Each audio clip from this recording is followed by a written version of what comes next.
After looking at the website, I started looking at what Common Core was because I was unfamiliar with it.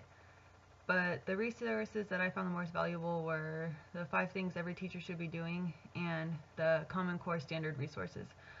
The 5 things every teacher should be doing went over just highlights of how a teacher should be looking at the big picture and the desired result rather than focusing on detail.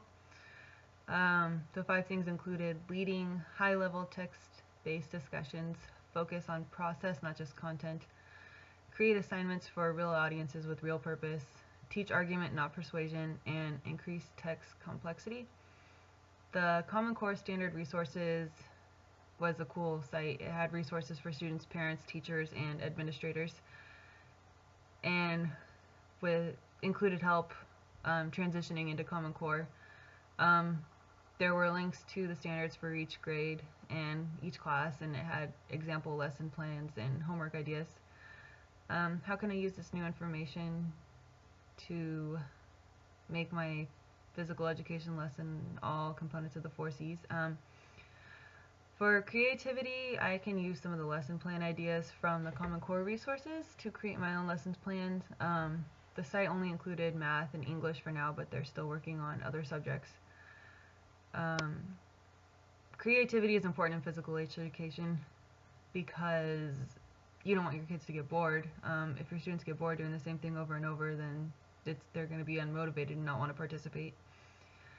For collaboration, putting students in groups or teams during activities can help teach them teamwork and sportsmanship. For critical thinking, you can teach your students why they're doing what they're doing and help them question themselves. For example, why do we want to learn how to play sports? Why do we need to take physical education? What are the benefits? And communication is important in sports because your teammates need to know what's going on during play.